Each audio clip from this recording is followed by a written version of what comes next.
Praise lord అందరికీ.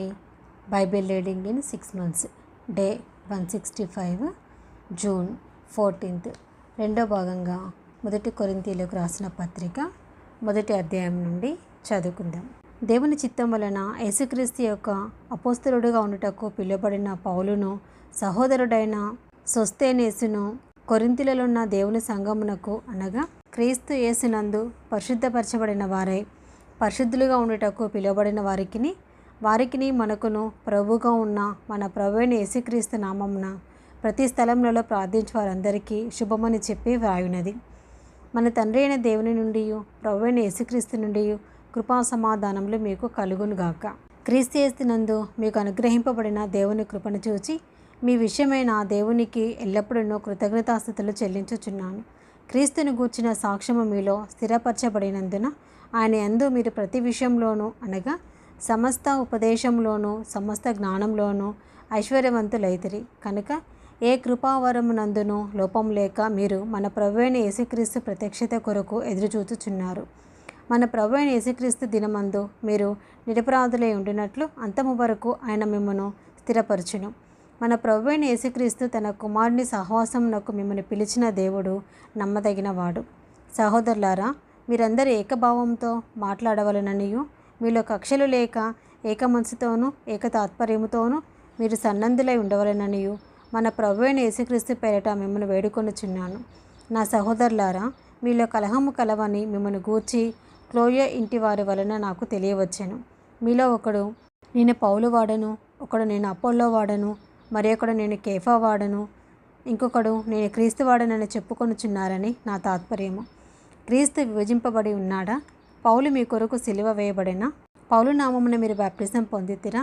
నా నామమున మీరు బాప్టిజం పొందితిరని ఎవరైనాను చెప్పకుండానట్లు క్రిస్పునకును గాయకును తప్ప మరెవరికి నేను బాప్టిజం ఇయ్యలేదు. అందుకే దేవునికి కృతజ్ఞతాస్తుతులు చెల్లించుచున్నాను. స్టెఫెను ఇంటి వారికి బాప్టిజం ఇచ్చి తిని, వీరికి తప్ప మరెవరికైనాను బాప్తిజం ఇచ్చి తినేమో నేను ఎరుగను. బాప్తిజం ఇచ్చుటకు క్రీస్తు నన్ను పంపలేదు, కానీ క్రీస్తు యొక్క సిలువ వ్యర్థము కాకుండానట్లు వాక్చాతుర్యం లేకుండా సువార్త ప్రకటించక ఆయన నన్ను పంపెను. సిలువను గూర్చిన వార్త నశించుచున్న వారికి వెర్రితనము, కానీ రక్షింపబడుచున్న మనకు దేవుని శక్తి. ఇందు విషయమై జ్ఞానుల జ్ఞానమును నాశనము చేతును, వివేకుల వివేకమును శూన్యపరుతును అని వ్రాయబడి ఉన్నది. జ్ఞాని ఏమాయను, శాస్త్రి ఏమాయను, ఈ లోకపు తర్కవాది ఏమాయను, ఈ లోక జ్ఞానమును దేవుడు వెర్రితనముగా చేసి ఉన్నాడు కదా. దేవుని జ్ఞానానుసారముగా లోకము తన జ్ఞానము చేత దేవునిని ఎరగకుండినందున సువార్త ప్రకటనను వెరితనం చేత నమ్మువారిని రక్షించుట దేవుని దయాపూర్వక సంకల్పమాయను. యూదులు సూచక్రియలు చేయమని అడుగుచున్నారు, గ్రీసు దేశస్థులు జ్ఞానం వెతుకుచున్నారు. అయితే మేము సిలువ వేయబడిన క్రీస్తును ప్రకటించుచున్నాము.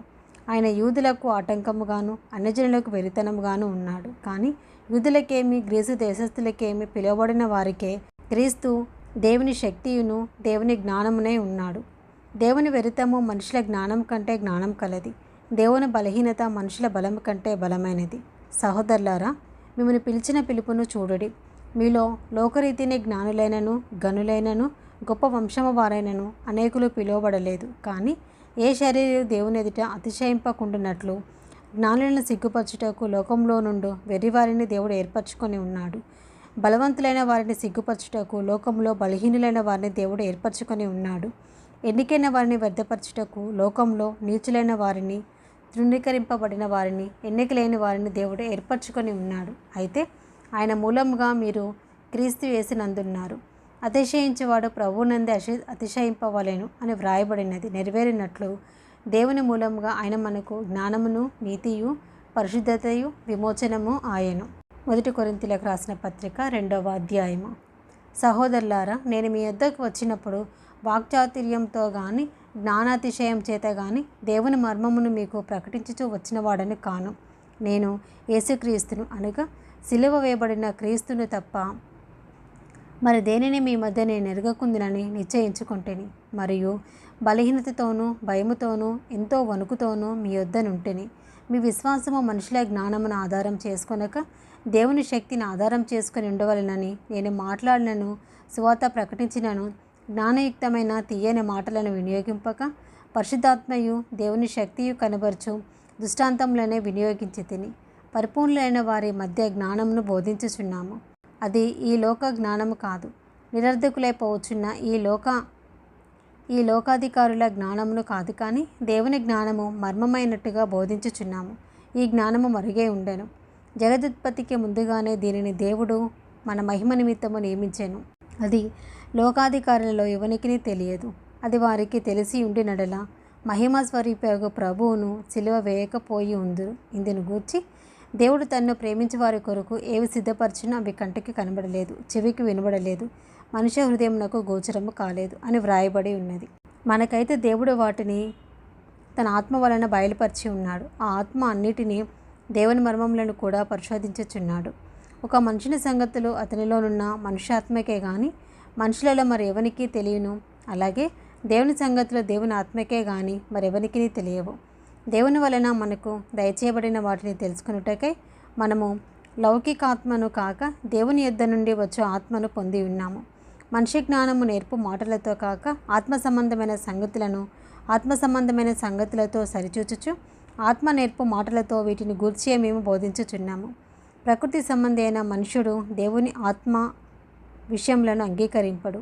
అవి అతనికి వెరితనముగా ఉన్నవి. అవి ఆత్మానుభవం చేతనే వివచింపదగును కనుక అతడు వాటిని గ్రహింపజాలడు. ఆత్మ సంబంధి అయిన వాడు అన్నిటినీ వివేచించును, కానీ అతడు ఎవరి చేతనైనను వివేచింపబడడు. ప్రభు మనసును ఎరిగి ఆయనకు బోధింపగలవాడెవడు? మనమైతే క్రీస్తు మనసు కలిగిన వారము. 1 కొరింథీయులకు రాసిన పత్రిక 3వ అధ్యాయము. సహోదరులారా, ఆత్మ సంబంధమైన మనుషులతో మాట్లాడినట్లు నేను మీతో మాట్లాడలేకపోతుని. శరీర సంబంధులైన మనుషులే అనియు క్రీస్తు నందు పసిబిడ్డలే అనియు మీతో మాట్లాడవలసి వచ్చెను. అప్పటిలో మీకు బలము చాలకపోయినందున పాలతోనే మిమ్మల్ని పెంచి తిని, కానీ అన్నంతో మిమ్మల్ని పెంచలేదు. మీరు ఇంకనూ శరీర సంబంధులు ఉండుట వలన ఇప్పుడును మీరు బలహీనులై ఉన్నారు కారా? మీలో అసూయయు కలహము ఉండగా మీరు శరీర సంబంధులై మనుష్యరీతిగా నడుచుకునేవారు కారా? ఒకడు నేను పౌలు వాడను, మరొకడు నేను అపోల్లో వాడను అని చెప్పినప్పుడు మీరు ప్రకృతి సంబంధులైన మనుషులు కారా? అపోల్లో ఎవడు? పౌలెవడు? పరిచారకులే కదా. ఒక్కొక్కరికి ప్రభు అనుగ్రహించిన ప్రకారము వారి ద్వారా మీరు విశ్వసించితిరి. నేను నాటి తిని, అపోల్లో నీళ్లు పోసెను. వృద్ధి కలుగజేసిన వాడు దేవుడే. కాబట్టి వృద్ధి కలుగజేయు దేవునిలోనే కానీ నాటువానిలోనైనను నీళ్లు పోయివానిలోనైనను ఏమీ లేదు. నాటువాడును నీళ్లు పోయేవాడును ఒక్కడే. ప్రతివాడు తాను చేసిన కష్టము కొలది జీతం పుచ్చుకొనను. మేము దేవుని జతపని వారమై ఉన్నాము. మీరు దేవుని వ్యవసాయము, దేవుని గృహమునై ఉన్నారు. దేవుడు నాకు అనుగ్రహించిన కృప చొప్పున నేను నేర్పరి అయిన శిల్పకారుని వలె పునాది వేసి తిని, మరి ఒకడు దాని మీద కట్టుచున్నాడు. ప్రతివాడు దాని మీద ఎలాగూ కట్టుచున్నాడో జాగ్రత్తగా చూచుకొనవలెను. వేయబడినది తప్ప మరి ఒక పునాది ఎవడనూ వేయనేరడు. ఈ పునాది యేసుక్రీస్తే. ఎవడైనాను ఈ పునాది మీద బంగారము, వెండి, వెలగల రాళ్ళు, కర్ర, గడ్డి, కొయ్య, కాళ్ళు మొదలైన వాటితో కట్టినెడల వాని పని కనబడను. ఆ దినము దానిని తేటపరచును. అది అగ్ని చేత బయలుపరచబడను. మరియు వాని పని ఎట్టిదో దానిని అగ్నియ పరీక్షించెను. పునాది మీద ఒకడు కట్టిన పని నిలిచినడలా వాడు జీతము పుచ్చుకొనను. ఒకని పని కాల్చివేయబడినడలా వానికి నష్టము కలుగును. అతడు తన మట్టుకు రక్షింపబడును, కానీ అగ్నిలో నుండి తప్పించుకొనినట్టు రక్షింపబడును. మీరు దేవుని ఆలయమై ఉన్నారనియు దేవుని ఆత్మ మీలో నివసించుచున్నాడనియు మీరు ఎరుగరా? ఎవడైనాను దేవుని ఆలయంను పాడు చేసినడలా దేవుడు వానిని పాడు చేయను. దేవుని ఆలయము పరిశుద్ధమై ఉన్నది, మీరు ఆ ఆలయమై ఉన్నారు. ఎవడనూ తను మోసపరచుకొనకూడదు. మీలో ఎవడైనాను ఈ లోకమందు తాను జ్ఞానినని అనుకొనిన ఎడల జ్ఞాని అగునట్టు వెరివాడు కావలెను. ఈ లోక జ్ఞానము దేవుని దృష్టికి వెరితనమే. జ్ఞానులను వారి కుయుక్తిలో ఆయన పట్టుకొనును, మరియు జ్ఞానుల యోచనలు వ్యర్థములని ప్రభువునకు తెలియను అని వ్రాయబడి ఉన్నది. కాబట్టి ఎవడనూ మనుషులయందు అతిశయింపకూడదు. సమస్తమును మీవి. పౌలైనను, అపోల్లో అయినను, కేఫా అయినను, లోకమైనను, జీవమైనను, మరణమైనను, ప్రస్తుతమందున్నవైనను, రాబోవైనను సమస్తమును మీవే. మీరు క్రీస్తువారు, క్రీస్తు దేవునివాడు. కొరింథీయులకు రాసిన మొదటి పత్రిక 4వ అధ్యాయము. ఈలాగున క్రీస్తు సేవకులమనియు దేవుని మర్మముల విషయంలో గృహ నిర్వాహకులమనియు ప్రతి మనుషుడు మమ్మను భావింపవలెను. మరియు గృహ నిర్వాహకులలో ప్రతివాడును నమ్మకమైన వాడై ఉండుట అవశ్యము. మీ చేతనైనను ఏ మనుషుని చేతనైనను నేను విమర్శింపబడుట నాకు మిక్కిలి అల్పమైన సంగతి. నన్ను నేనే విమర్శించుకొనెను. నా యందు నాకు ఏ దోషమునో కానరాదు. అయినను ఇందువలన నీతిమంతుడిగా ఎంచబడను. నన్ను విమర్శించేవాడు ప్రభువే. కాబట్టి సమయం రాకమునుపు, అనగా ప్రభు వచ్చే వరకు దేనిని గూర్చియు తీర్పు తీర్చకుడి. ఆయన అంధకార మందిర రహస్యములను వెలుగులోనికి తెచ్చి హృదయములలోని ఆలోచనలను బయలుపరిచినప్పుడు ప్రతి వానికిని తగిన మెప్పు దేవుని వలన కలుగును. సహోదరులారా, మీరు మమ్మల్ని చూచి లేఖనములందు వ్రాసి ఉన్న సంగతులను అతిక్రమింపకూడదని నేర్చుకొని, మీరు ఒకరి పక్షమున మరొకని మీద ఉప్పొంగకుండానట్లు ఈ మాటలు మీ నిమిత్తమై నా మీదను అపొల్ల మీదను పెట్టుకొని సాదృశ్య రూపముగా చెప్పి ఉన్నాను. ఎందుకనగా నీకు ఆధిక్యము కలగజేయవాడెవడు? నీకు కలిగిన వాటిలో పరుని వలన నీవు పొందనిది ఏది? పొంది ఉండియు పొందనట్టు నీవు అతిశయింపనేలా? ఇదివరకే మీరేమియు కొదవలేక తృప్తులైతిరి. ఇదివరకే ఐశ్వర్యవంతులైతిరి. మమ్మను విడిచిపెట్టి మీరు రాజులైతిరి. అవును, మేమును మీతో కూడా రాజులమగునట్లు మీరు రాజులగుట నాకు సంతోషమే కదా. మరణదండన విధింపబడిన వారమైనట్టు దేవుడు అపోస్తులమైన మమ్మును అందరికంటే కడపట ఉంచి ఉన్నాడని నాకు తోచుచున్నది. మేము లోకమునకును దేవదూతులకును మనుషులకును వేడుకగా ఉన్నాము. మేము క్రీస్తు నిమిత్తము వెర్రివారము. మీరు క్రీస్తునందు బుద్ధిమంతులు. మేము బలహీనులము, మీరు బలవంతులు. మీరు గనులు, మేము గణహీనులము. ఈ గడియ వరకు ఆకలి దప్పులు గలవారము, దిగంబరులము, పిడిగుద్దులు తినుచున్నాము. నిలువరైన నివాసము లేక ఉన్నాము. స్వహస్తములతో పనిచేసి కష్టపడుచున్నాము. నిందింపబడి దీవించుచున్నాము. హింసింపబడి ఓర్చుకొనుచున్నాము. దూషింపబడి బ్రతిమాలు కొనుచున్నాము. లోకమునకు మురికిగాను అందరికీ పెంటగాను ఇప్పటి వరకు ఎంచబడి ఉన్నాము. మిమ్మల్ని సిగ్గుపరచవలనని కాదు, కానీ నా ప్రియమైన పిల్లలని మీకు బుద్ధి చెప్పుటకు ఈ మాటలు వ్రాయచున్నాను. క్రీస్తునందు మీకు ఉపదేశకులు 10,000 మంది ఉన్నను, తండ్రులు అనేకులు లేరు. క్రీస్తు యేసునందు సువార్త ద్వారా నేను మిమ్మల్ని కంటిని కనుక మీరు నన్ను పోలి నడుచుకుని వారే ఉండవలెనని మిమ్మల్ని బ్రతిమాలు కొనుచున్నాను. ఇందు నిమిత్తము ప్రభువునందు నాకు ప్రియుడును నమ్మకమైన నా కుమారుడునగు తిమోతిని మీ యొద్దకు పంపి ఉన్నాను. అతడు క్రీస్తునందు నేను నడుచుకుని విధమును, అనగా ప్రతి స్థలంలోనూ ప్రతి సంఘంలోనూ నేను బోధించు విధమును మీకు జ్ఞాపకం చేయను. నేను మీ యొద్దకు రానని అనుకొని కొందరు ఉప్పొంగుచున్నారు. ప్రభు చిత్తమైతే త్వరలోనే మీ యొద్దకు వచ్చి ఉప్పొంగుచున్న వారి మాటలను కాదు, వారి శక్తినే తెలుసుకొందును. దేవుని రాజ్యము మాటలతో కాదు, శక్తితోనే ఉన్నది. మీరేది కోరుచున్నారు? బెత్తంతో నేను మీ యొద్దకు రావాలేనా? ప్రేమతోనూ సాత్వికమైన మనసుతోనూ రావాలేనా? కొరింథీయులకు రాసిన మొదటి పత్రిక 5వ అధ్యాయము. మీలో జారత్వం ఉన్నదని వదంతి కలదు. మీలో ఒకడు తన తండ్రి భార్యను ఉంచుకున్నాడట. అటు జారత్వము అన్నజనిలోనైనను జరగదు. ఇట్లుండియు మీరు పొంగుచున్నారే, కానీ మీరెంత మాత్రము దుఃఖపడి ఇలాంటి కార్యము చేసిన వానిని మీలో నుండి వెలివేసిన వారు కారు. నేను దేహ విషయమై దూరంగా ఉన్నను, ఆత్మ విషయమై సమీపముగా ఉండి మీతో కూడా ఉండినట్టుగానే ఇటు కార్యము ఇలాగూ చేసిన వారిని గూర్చి ఇదివరకే తీర్పు తీర్చి ఉన్నాను.